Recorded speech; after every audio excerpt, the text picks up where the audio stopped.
tuned into On Air with your host, Clavette. All right, welcome back to On Air, presented by Stereopunks. I'm your host, Clavette, and we have disco's modern day ambassador with us. Welcome to the show, Neverdall. How you doing, man? Thank you, man. I'm doing good. How are you? I am great because I have got some fun. You know what I think is really cool is like our history. And what I was sort of thinking about earlier today was like where you were at in your career at different points throughout sort of our history of, you know, booking and playing shows together. Not to mention, I think we've also probably shared about 1 million edits back and forth between us when I was, you know, more of an artist myself. But I think where I'd like to sort of start is if you can take yourself back to 2022, which was the first year we booked you at Hotel Ziggy, a little pool party in West Hollywood. And what was kind of going on with you at the time? And I think it would be cool to sort of focus on Gypsy in my mind, because I think that that was where I was like, oh man, I think this guy could really sell some tickets now in LA with just this new virality that's going on. So, I mean, take us back to right before you hit send. You know, what were you thinking as you were writing the song and how you were going to promo it, and sort of just what happened at the beginning there? Yeah, after the pandemic, it was more like everybody was stuck in their houses. So I was producing stuff, and I've always done edits, but I started making edits with like just playing them in my sets. And I kind of been listening to 90s disco house and 2000s. And obviously Crystal Waters' Gypsy Woman is a classic. And I was like, the original's so good. I like to play the originals when I can, but in terms of sonics, it didn't make sense in my set. So I was like, it needs a little bit more groove, whatever. I'll re-record the bass and redo the drums. And so I started working on that edit. And in the back of my mind, the Bucketheads version was also like in the stuff I was listening to. And I was like, I love this track. I remember watching the video when I was a kid. I was like, no one's playing this right now, like an edit or a version of this. And I had the the vocal loop in my head, and I was like, but I was like just doing stuff around my house, and I had the Crystal Waters edit in the back, but I was thinking about the other song, and I was like, I used to do like singing and songwriting in a band, so it's like, oh, what if we take that vocal and put it on top of these chords? And it just, I think it was even in the same key, like it wasn't even hard to kind of merge both of those together. So I kind of sat down really fast and slapped it on top. And I was like, okay, this is going to work. Let me separate the vocal, and kind of went from there. And that was actually the B-side per se. Cause I did this edit so I could play it in my sets. I wasn't thinking in like virality or how am I going to promote this? So it was I put it out on Bandcamp, and it was like side A was the Crystal Waters, No Bucketheads, and then the side B was that mashup. And I didn't think much of it. Like 3 weeks went by, people downloaded it, whatever. And then I was like, I don't know what to post. And when I started my career, it kind of went on YouTube instead of like social media, because we didn't have Reels, and TikTok wasn't a thing either in 2018. So I was posting and editing videos of old clips of clubs or just city 80s clips, like random stuff on top of my music. And that like worked pretty well. So I was like, maybe I should start doing that again, but like on TikTok, because I was trying to figure it out. Man, I failed so many times at like trying to so like get the hang of TikTok. I think I did like 3 profiles, and then the 4th one was like, okay, maybe this one works. And then I posted the clip with people in Ibiza. It was the Space, actually, the Space Ibiza in like 98 or something, 2001. I don't remember, but it was like those years. And I just slapped the the B-side on it, which was a mashup, and it kind of, I went to sleep and then I woke up and it was like 100,000 views. And then by the end of the day, it was back in the day when it would fly. Like you could not comprehend looking at the screen how many people were seeing this in an hour. Like it was crazy. So it just kept going and it became a thing and it got released. Virality, a lot of people started using the sound, soccer teams, celebrities. Like it's crazy to see. But that's where I was back in 2020. Yeah. Yeah. And I think what's like pretty cool about all that is the fact that, you know, you had no idea necessarily what any of this would sort of amount to, right? And I think that's kind of the journey of an artist, where it's just like you're writing. I think a lot of people don't understand how many records as an artist or a DJ or a producer you are writing before the thing like actually hits. Like you see this, I think, across all genres and all forms of songwriting, where you're just throwing things at the wall. You don't know what's going to happen with it. And oftentimes I think the things that are sort of like really true to you and tell your story are the things that actually connect with other people. You know, I think the cool part that you mentioned was like, just walking around my house, I heard this song and I was thinking of this other record. And I was just like, it just serendipitously connected. And the same thing with like the promo of it too. It's like, all right, well, you know, because I really love those old sort of dance imagery, like the imagery of the 90s and Ibiza and space and, you know, or the Hacienda, all of these, or, you know, Pasha in New York, all of these clips are so iconic and it just brings you back to that time. I mean, was there ever a point during the just insane virality that it started feeling uncomfortable to you, of like, oh shit, like what have I done here? Like this is insane. Like, am I going to get in trouble? Like, was there ever a fear of like a copyright kind of thing, or were you just like along for the ride and just watching this thing just amassed, you know, millions of views? I felt safe in terms of like copyright because I didn't break any laws. I mean, I just put it where it could be kind of listened for free. So I didn't monetize it.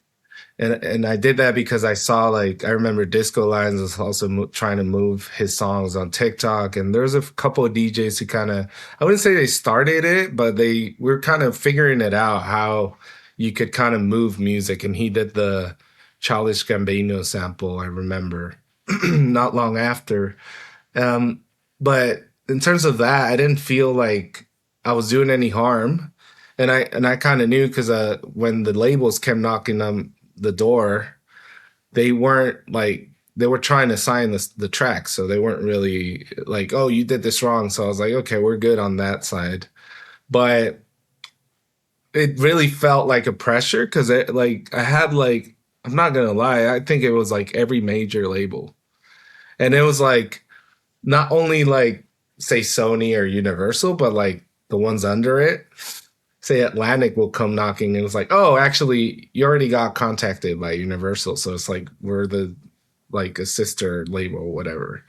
Like all those guys were asking about it. And I did feel pressure because like you hear about these stories and it's like, it's a moment and it's like, is this my moment? How am I even ready to whatever this is? Like to kind of, you know, like keep it and maintain it, you know? So I was looking for a career. I wasn't looking for a moment, and I would tell these labels that, and most of them would be like, yeah, just sign the song, you know, we just want the song. And eventually they got it, but yeah, I mean, no one would really work with me and like, let's turn this into a career type of thing. So I had to figure that out afterwards. And I think it was like a big rush, and then gradually it declines, and then you have like a sideways phase.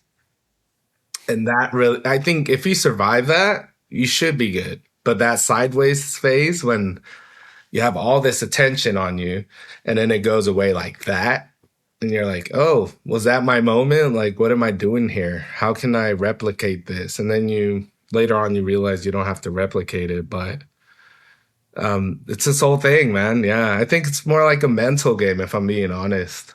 Uh, Yeah. Well, survive. it's like chasing a high, right? You Yeah, know, yeah, yeah, you're trying to kind of like when you said replicate, I was kind of thinking it's like, well, like lightning doesn't strike twice, so it's not that you're ever going to completely have that same feeling again.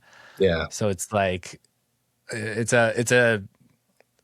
almost it's a chase that never ends because you'll never actually truly replicate the exact same thing. But I want to go back to something you said about the labels because we've talked about this before. And I think the story about maybe some of the complications of this record are interesting. And you kind of mentioned to me that there was some really unique things with this record as far as clearing the master rights, clearing the publishing on this, because we're talking about a sample, Chicago, right? That was then used in a house music record in the late 90s that also became very huge and iconic. Yeah. And there was something in this story that really caught my ear. And I was hoping you could kind of allude to like what were some of the complications for why your record didn't actually come out as a Never Dull single, right? It came out later as a feature. So Yeah. what were some of these complications? What's the backstory of like all of that? I never actually talked about it openly.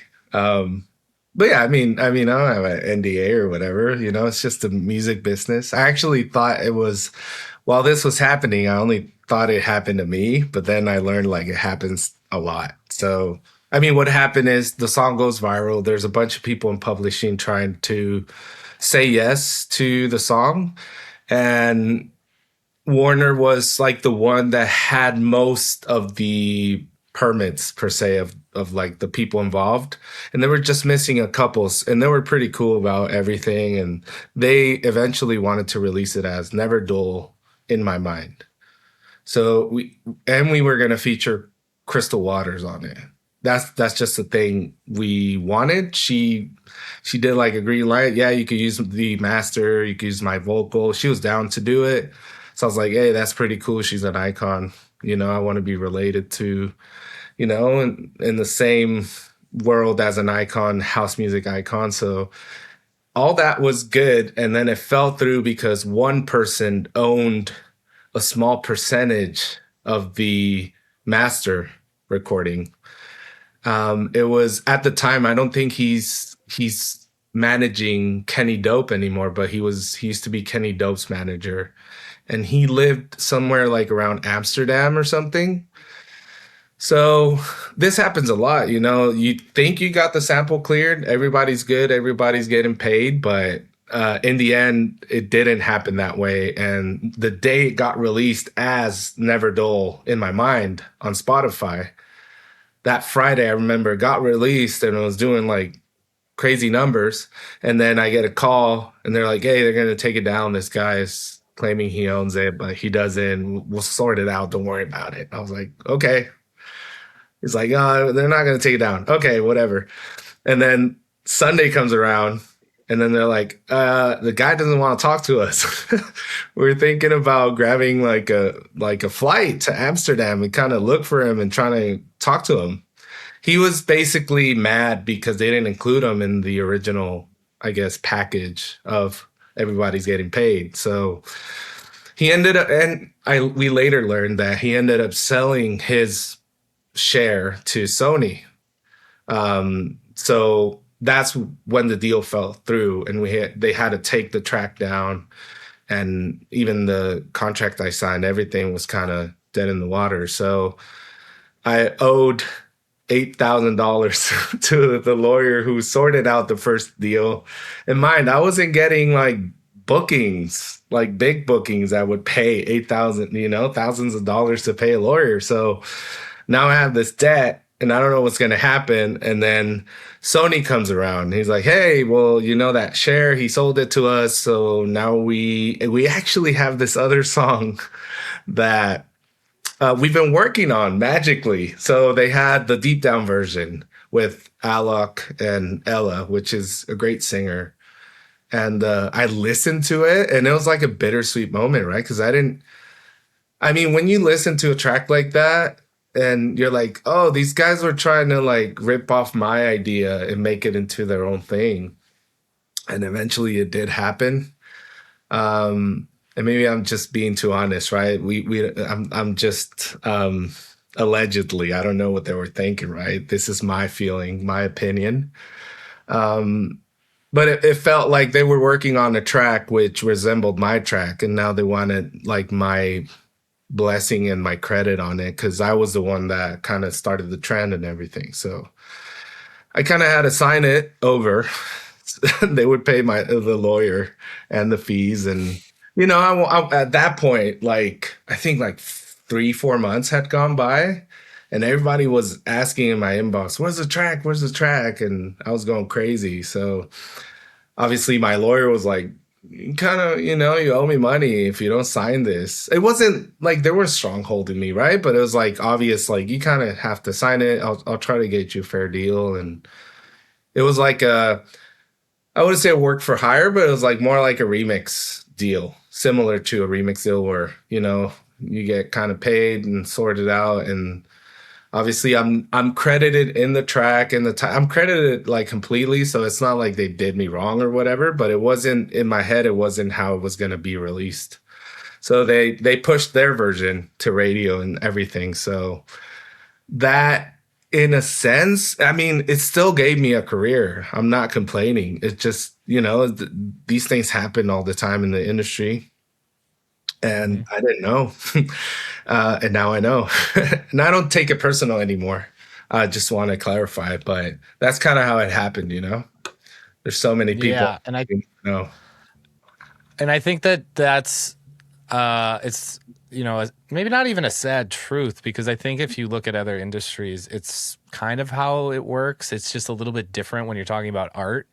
I think like when you have like junior people at like an engineering firm, they're not necessarily going to get all the credit for the big project that maybe a lot of their contributions, Yeah. that end result from their contributions, they might not get all the flowers for that.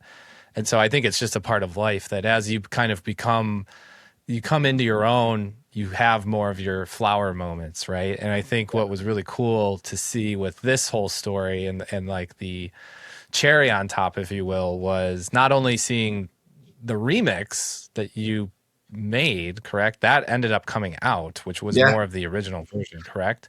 Yeah. And then also from there, you have now a touring business, and you are, signing with UTA and starting to play all over the country. And, I think what was really cool, what I really admired from, before we met was you were already playing in Europe before you were really touring the States heavily. And so I think what that record seemed to do, at least in my view, was really solidify you as like, no, this is a really solid headlining touring act in the US. We can build something around there. And clearly it worked, because you ended up signing with UTA, like I mentioned. So, I mean, I'm such a nerd for these kinds of stories. We could talk about this so much, but I would love to sort of move into that next chapter of like, we booked you last year at the pool on July 4th, which I think was a pretty fun day. I think you would agree. And,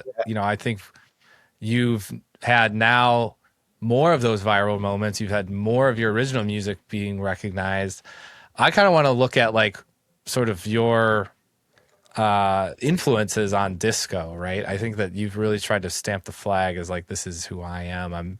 I don't know if, hopefully my description of you as the ambassador is somewhat accurate, but I think also you probably feel like, well, yes, disco is sort of the influence, but like my sound is more contemporary and even, an evolution of that. I mean, talk about maybe that balance that you as an artist who's like taking so much influence from these records from decades ago and sort of building your sound on those shoulders of those artists. Like, what does that sort of look like?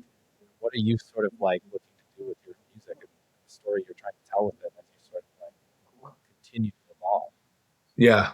Yeah, I think you nailed it. I mean, I love old records. I think like I'm more of like a old soul, but always looking into the future, but I don't want to lose that same feeling I get from all these records I have on vinyl and stuff I've been listening to for years. It kind of never gets old, at least for me, you know? Like, I know DJs usually go through phases, and I do, and I love that disco has like 15 sides to it. And that's amazing because I could kind of explore each one and it makes sense to me later on and earlier on. Like it just, I could play with all the angles, I think, of the genre and, you know, and closely related genres like soul and funk and house music. So I think it's a very big world I can explore. And I've been doing this for a while, you know, it's been 8 years. So, you know, I heard Jamiroquai say once, it's like you kind of do the same thing, but you change the angle to keep it interesting. And that's where the modern view of what disco should sound like comes into play in this situation. So obviously I'm aware of what everyone's playing, like all the DJs, what's the hot sounds and everything. Some of that leaks into my music just because, like you said, I'm touring now. So playing at 115 BPM as a headlining spot is not feasible anymore, you know? Like people are expecting faster music, heavier music. So I kind of, you know, that kind of pushed me in a way to rethink disco and how it should sound like today with the sonics, specific sonics and sounds that will work well in the club and, you know, but keeping the essence of the feeling of, you know, soulful and warm and fun music. I think that's, if I would describe my music, I would, you know, or myself as a project, I would say like I'm an old soul making modern dance music. Mm. So yeah, I think that's like my mission, at least for now. I mean, my name Never Dull is more in the sense of always keep evolving. So it never gets boring. You know, never bored, never dull for me. And I'm really like a person of exploring new ideas and you know, I consider myself to be very creative. I'm like, I got shiny toy syndrome in a way, but in a good way, you know, like I kind of know how to balance it out. Um, but keeping it in the realm of what I do. So I want to make it exciting, you know, as it was back then. It was like a new hot thing. So it's like, why not bring it back in a Yeah. different. And I think for me, one of the records that sort of cemented that ambition a little bit was Big Disco Energy. Because Yeah. I think when you were promoting it, I was reading sort of like, I was getting this sense of like, okay, he wants to go back in a way by sort of like showing these newer audiences what disco was in the 2010s when you had artists like Fake Blood and Monsieur Wazoo and these bloghouse artists that were like, I don't even know. I want to say they were evolving. It was almost like they were perverting disco in a way because they were being so aggressive and experimental with it. You know, it was really just this foundation for them to throw some like really crazy arrangements, completely flip, you know, some of the sounds you would associate would go with that kind of a record. And I was hearing that a lot in Big Disco Energy. And now with the VIP mix out, I'm also like, oh shit, like he's always sort of, you know, going back and forth and back and forward, backwards and forwards, and sort of borrowing these ideas. Like, is that sort of, you know, how you're viewing it too? Like the story that it's telling is like, I'm gonna be unpredictable and never dull, so you'll never know what's gonna be the next thing you hear from me. It might be nostalgic or it might be really forward looking. Is that sort of how you kind of view maybe even a release strategy? Because I would imagine all these records are written at different moments, or are they all? Is it all sort of like I'm feeling really 80s Never Dull now, or I'm feeling very 70s, and now I'm like, now I want to feel like 2030s Never Dull. Is that kind of how you view being an artist in a way? I do, and it kind of it's a topic of conversation with my team You know, it's like, I want to do this and I want to be able to go back and then go into the future and then kind of borrow this and do that. And I think I'm always trying to keep it cohesive, you know, like in the same realm of pushing the boundaries, but like just enough to where it's still fun, funky or warm or has to have something of that element for it to live in my world. But I'm always thinking about different angles. Like I said, it's just different angles of music I love. And to be honest, I don't really listen to like new music. And I'm not just saying that. I genuinely just listen to older stuff. And it could be like 2010s and back, you know, like or 2015s now, which is 10 years ago. 11. That feels different. And like you said, all these artists that kind of perverted disco, like that's interesting to me. You know, it's like, oh, well, they did this to the genre and or like Justice, you know, like 2000s and all the Ed Banger era as well. It's like they were kind of sampling, be more aggressive, dirtier sounds. Even like the later Armand van Helden stuff in the 2000s was heavier, like the bonker stuff and like it wasn't disco house 2000s like so I like all that. I like how it evolves. And I think it kind of stopped evolving. You mentioned that in my mind gave me a career in the US. It kind of opened up, you know, that was the summer of disco house. We had the in my mind thing, the deep down, then we had the Elif system stuff and bunch of records were coming out of like even like pop stars in the UK doing disco house bangers, which is so I think that's when it kind of came back. And I've been trying to reimagine it a little bit since, and I still do. I still have like, I'm working now on new stuff. And for me, it's like a world. I don't want to write the same song twice, you know? So for me, it's like, would I do another in my mind? Maybe, but not because I want to do it. Maybe it just happens in the studio and it feels good and we run with it, but not trying to replicate something that I did before. No, and I think that's a good spirit to have because it's I think it'll only carry originality, right? And I think that's what you're always trying to be to stick out in such a, you know, saturated pool of music these days, right? Like what is the stat? There's like 10,000 songs now a day going to Spotify. So I think finding sort of that inner spark that tells your story and tells it in an original way is like what audiences and just music lovers are feeding for. So I respect the journey you're on, and I just wish you the best with all of the new music. So I can't wait to hear more of it.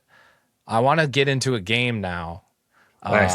And I think this will be a little bit of a fun sort of bow to put towards the end of here, the chat we're having. So I've got some artists, and it's just as simple this or that. I'm gonna name it a little battle, if you will, of verses.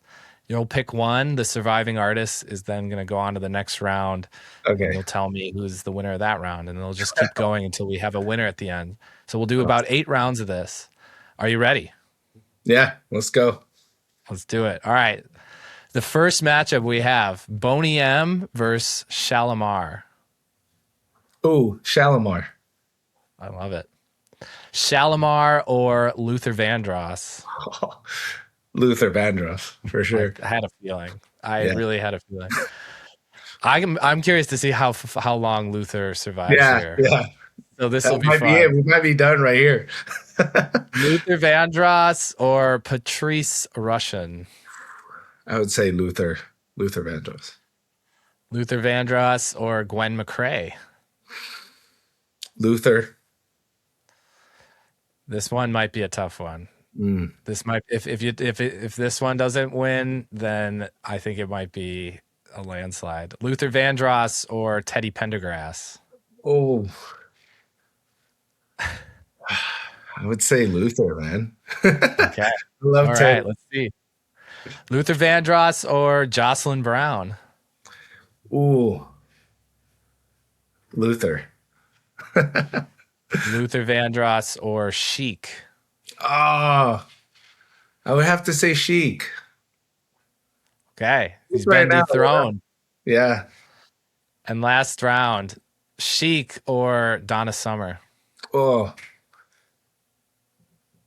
I would just say Chic. I mean, I've been on my Now Rogers binge for years now, and I keep finding stuff. So I don't know. I was listening to this Carly the Y song. I forget her last name, but it was produced by Chic in the Oh '80s, wow. and I didn't know that, and I love that track for so long, and I was just, oh, who produced this? This is so cool. It's like Chic. I was like, oh man. Yeah. He's still going. He's so versatile in his world, you know? Like sometimes you won't even know it's him, which I love. You know, that's and then sometimes you know it's him like right away, which I Mhm. love. Well, him as an artist, but he can remove himself completely and be like, "Yeah, let's make it your record," like with the David Bowie thing. Mhm. And I've been listening to the other because obviously Let's Dance is like the most famous one, but the other tracks he produced for him, like they're so good as well. Like you can't even tell it's him. So Yeah. incredible. Prolific. Yeah. Prolific guy. We've kind of come to the end of the road, my friend. I have one last bit here. It's a question, and I'll preface it by saying that because this is the first episode, it's a question that we've prepared for you. The idea being that in the future, the last question we ask our guests will be a question submitted by the previous guest from the last episode. But because you're the first guest on air, we came up with our own. And so I want to ask you a question before I ask you what the question for the next guest will be. So that question is, what is something you are jumping out of your socks excited for in the future? I'm excited to see how to see how music pans out. You know, in a sense where I think with music being so accessible now and so in a bad way, you know, like it feels like it's almost like very throwaway. Like, oh yeah, new release, gave it a spin and then you move on with your life. I think the songwriting and the ideas and everything and even with AI, which it's this whole this whole this whole thing. I think that we're gonna go back to what I love about old music, which is imperfections and the feeling of stuff. Because stuff is so perfect now. Even dance music, so formulaic. It's crazy. You hear the same bass in all the drops. like, I mean, I can't help like when I open Instagram, it's crazy. I'm just like, they're using the same preset, dude. Like, this is crazy.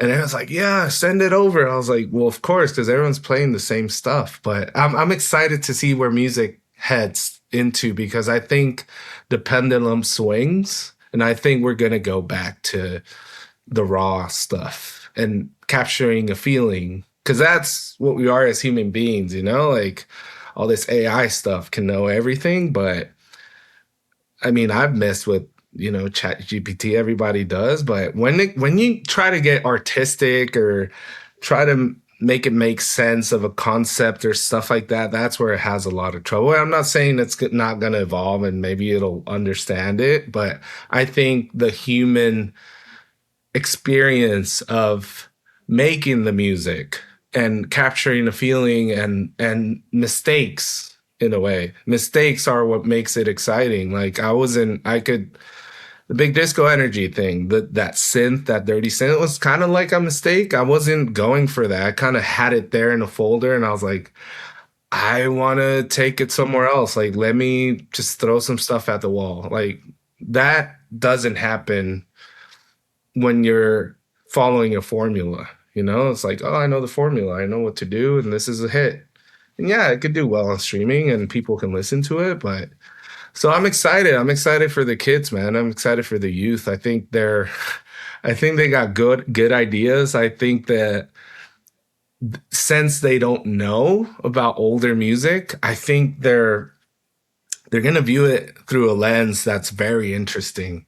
And I think some really cool stuff might happen. And in a way, like one of my goals is to just be kind of part of it, you know, maybe the spark of something even bigger. Because I believe like right now I'm just listening to a bunch of rock and roll from the 70s, like dad rock. I love it, man. Like yacht rock. I love all that stuff. It's just like I love the Christopher imperfections. Cross, man. Can't go wrong. So I think we'll go back to something like that. And the songwriting and the moments and everything. So hopefully. I love it. That's a great answer to that question. So I'd love to get a question that you'll be leaving for our next guest. Does anything come to mind? Something you want to ask our I future mean, guest? it's something fun, and I think it's cool because people kind of I've been asked this a couple of times, and I think it's interesting. What do you ask for in your rider when you get booked? Okay. I just think that's It interesting. is. Kind of gets to know the person a little bit more. So that's that's all I can think of right now. Unfortunately, I've seen some interesting ones. So I think it's always interesting. yeah, It does, in a way, sort of hint at their personality. yeah, I do believe that. So I it think does. that you're cued in at something like real there. Yeah, yeah, Well, yeah. anyways, man, thanks for the time. Well, thanks for doing this on air with Never Dull. Thank you again, my friend. Thank you, man. Had a great time.